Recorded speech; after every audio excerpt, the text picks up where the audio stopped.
बिस्मिल्लाहिर्रहमानिर्रहीम। आज का जो हमारा टॉपिक है वो है मॉलिक्यूलर मास और फार्मूला मास। आज हम पढ़ेंगे कि मॉलिक्यूलर मास क्या होता है और फार्मूला मास क्या होता है। तो मॉलिक्यूलर मास को डिस्कस करने से पहले हम थोड़ा सा एटॉमिक मास के बारे में पढ़ते हैं कि ये क्या चीज़ होता है। इसके बारे में हम डिटेल के साथ डिस्कस कर चुके हैं प्रीवियस लेक्चर में, लेकिन जस्ट हम मॉलिक्यूलर मास को समझने के लिए थोड़ा सा उसको डिस्कस करते हैं। तो एटॉमिक मास क्या होता है? एटॉमिक मास का मतलब होता है एटम का मास, एटम का मास। और मॉलिक्यूलर मास का मतलब है किसी एक मॉलिक्यूल का मास। फॉर एग्जांपल एटॉमिक मास हमारे साथ है कार्बन। कार्बन हमारे साथ एक एलिमेंट है, कार्बन हमारे साथ एक एलिमेंट है। इसका एटॉमिक नंबर क्या है? इसका एटॉमिक नंबर 6 है, इसका एटॉमिक नंबर 6 है। और एटॉमिक मास को हम डिफाइन करते हैं कि number of proton plus neutron, यानी न्यूट्रॉन और प्रोटॉन की तादाद न्यूक्लियस में जो होती है उसको हम एटॉमिक मास कहते हैं। जब हम इसको डिस्कस करते हैं तो अगर हम कार्बन में देख ले तो कार्बन में 6 प्रोटॉन मौजूद है इसके न्यूक्लियस में और 6 न्यूट्रॉन मौजूद है, 6 न्यूट्रॉन मौजूद है। तो जब हम इसको ऐड कर लेते हैं तो रिजल्ट हमारे पास एटॉमिक मास की सूरत में आ जाता है। क्या आता है? 6 + 6 12 AMU। तो इसको हम एटॉमिक मास कहते हैं कि नंबर ऑफ प्रोटॉन और न्यूट्रॉन, इसको जब आप सम अप कर लेते हैं तो रिजल्ट हमारे पास एटॉमिक मास की सूरत में आता है। तो इसको हम एटॉमिक मास कहते हैं, मींस किसी एक एटम का मास। यानी कार्बन हमारे साथ एक एटम है तो इसके मास को हम एटॉमिक मास कहते हैं। इसी तरह हमारे पास है मॉलिक्यूलर मास। यहाँ पर वर्ड क्या है? एटम का वर्ड है, एटॉमिक मास, एटॉमिक मास। और यहाँ पर अगर आप लोग देखें तो मॉलिक्यूलर मास, यहाँ पर एटम का वर्ड यूज होता है और यहाँ पर मॉलिक्यूल का वर्ड यूज होता है। तो किसी एटम का मास और यहाँ पर किसी एक मॉलिक्यूल का मास। तो अब हम डिफाइन करते हैं कि मॉलिक्यूलर मास क्या होता है। तो molecular mass can be defined as sum of the atomic masses of all the atoms present in the molecule. अब इसका मतलब क्या है कि हमारे साथ एक मॉलिक्यूल के अंदर जितने एटम मौजूद होते हैं, जितने एटम मौजूद होते हैं, इनके एटॉमिक मासेस को, इनके जो मास होते हैं उसको हम ऐड अप करेंगे, सम अप करेंगे। तो इससे हमारे साथ जो रिजल्ट आता है उसको हम मॉलिक्यूलर मास कहते हैं। क्योंकि किसी एक मॉलिक्यूल के अंदर ये पॉइंट, किसी एक मॉलिक्यूल के अंदर जितने हमारे पास एटम होते हैं उनके एटॉमिक मासेस को हमने क्या करना है? सम अप करना है। तो रिजल्ट हमारे पास मॉलिक्यूलर मास के सूरत में होगा। तो इसको हम मॉलिक्यूलर मास कहते हैं। अब हम इसको एग्जाम्पल से समझते हैं कि मॉलिक्यूलर मास होता क्या है। एग्जाम्पल, हमारे साथ इथेन का मॉलिक्यूल मौजूद है, इथेन का मॉलिक्यूल मौजूद है।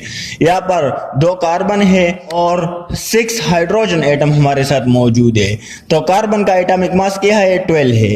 कार्बन का एटॉमिक मास क्या है? 12 है।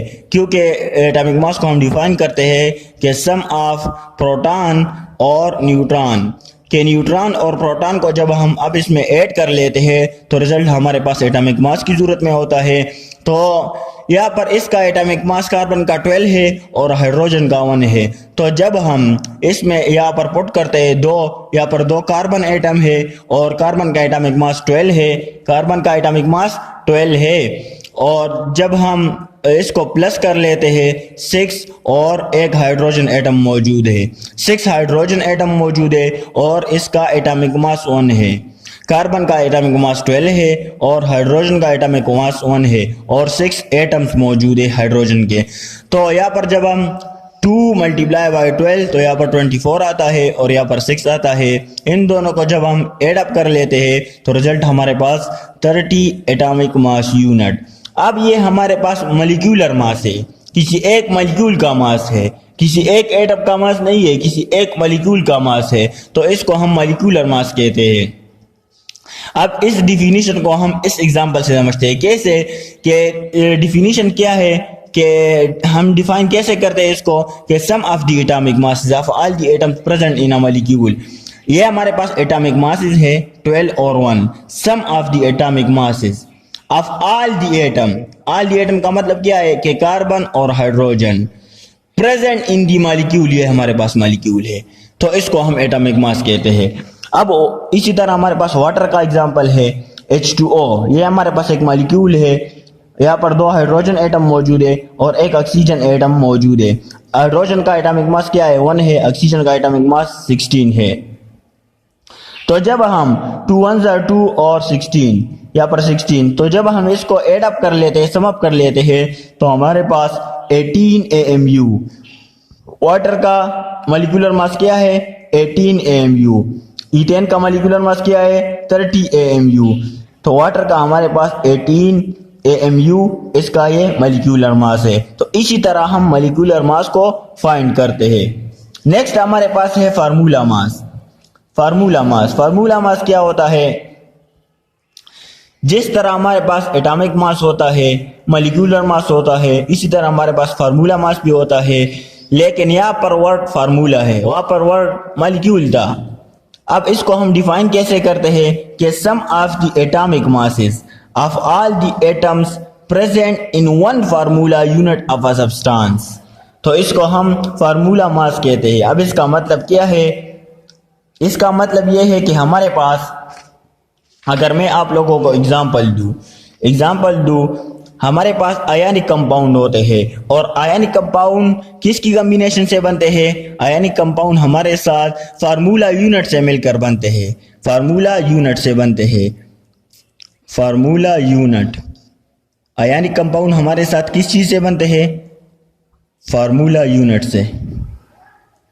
आयनिक कंपाउंड फार्मूला यूनिट से बनते हैं, और फार्मूला यूनिट हमारे साथ क्या होता है कि ये रेशो होता है, smallest whole number ratio between the ion. ये आयन के बीच में हमारे पास सिंपलेस्ट होल नंबर रेशो होता है, इसको हम फार्मूला यूनिट कहते हैं। अब आयनिक कंपाउंड किस तरह बनते हैं, आयनिक बॉन्ड के रिजल्ट में हमारे साथ जो कंपाउंड बन जाते हैं उसको हम आयनिक कंपाउंड कहते हैं, और आयनिक कंपाउंड हमारे साथ फार्मूला यूनिट से बनते हैं। अब फार्मूला यूनिट क्या होता है, तो फार्मूला यूनिट हमारे पास स्मॉलेस्ट होल नंबर रेशो होता है between the ion. For example यहाँ पर हम एग्जांपल लेते हैं, सोडियम क्लोराइड है, हमारे पास सोडियम क्लोराइड है, यहाँ पर 7 इलेक्ट्रॉन है और यहाँ पर इसके आउटर मोस्ट शेल में 1 इलेक्ट्रॉन है। तो इसको अपने डबलेट कंप्लीट करने के लिए 1 इलेक्ट्रॉन की रिक्वायरमेंट है और यहाँ पर भी 1 इलेक्ट्रॉन की रिक्वायरमेंट है। तो ये क्या करेगा, ये अपना 1 इलेक्ट्रॉन डोनेट करेगा और क्लोरीन 1 इलेक्ट्रॉन एक्सेप्ट करेगा। तो यहाँ पर प्लस चार्ज और यहाँ पर chlorine well bearing negative charge.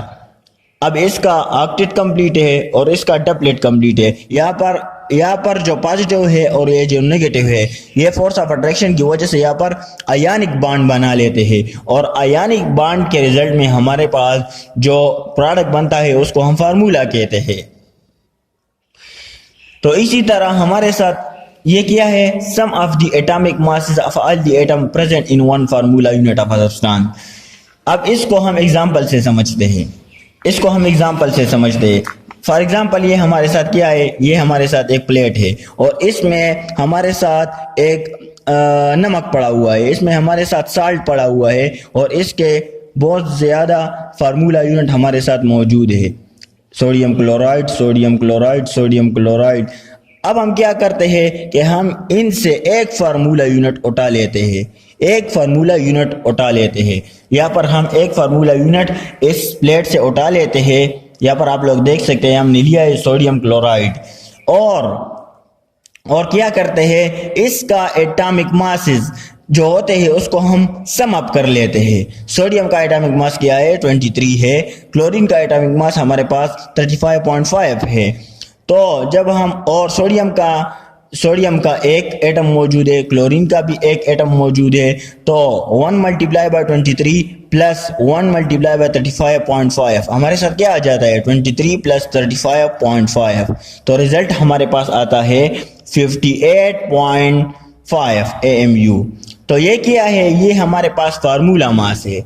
अब इस एग्जाम्पल से हम इस डिफिनेशन को समझते हैं, किस तरह के सम ऑफ द एटॉमिक मासेस, ये एटॉमिक मासेस है, sum of the atomic masses, ये सम का निशान है, ये सम का साइन है, sum of the atomic masses of all the atoms, all the atom का मतलब क्या है कि सोडियम और chlorine, sum of the atomic masses of all the atom present in one formula unit, ये हमारे पास एक फार्मूला यूनिट है सोडियम क्लोराइड का। ये क्या है? सोडियम क्लोराइड का एक फार्मूला यूनिट है ऑफ अ सब्सटेंस, तो इसको हम फार्मूला मास कहते हैं। क्या मतलब है कि sum of the atomic masses, the atomic masses है 35.5 और 23 of all the atom, sodium और क्लोरीन हमारे पास ऑल द एटम में आ जाते हैं और present in one formula unit, तो ये हमारे पास एक फार्मूला यूनिट है साल्ट का, तो इसको हम फार्मूला मास कहते हैं। तो इसको हम क्या कहते हैं? Formula mass. मेरे ख्याल में इतना डिस्कशन काफ़ी है मॉलिक्यूलर मास और फार्मूला मास के बारे में। Okay, thanks.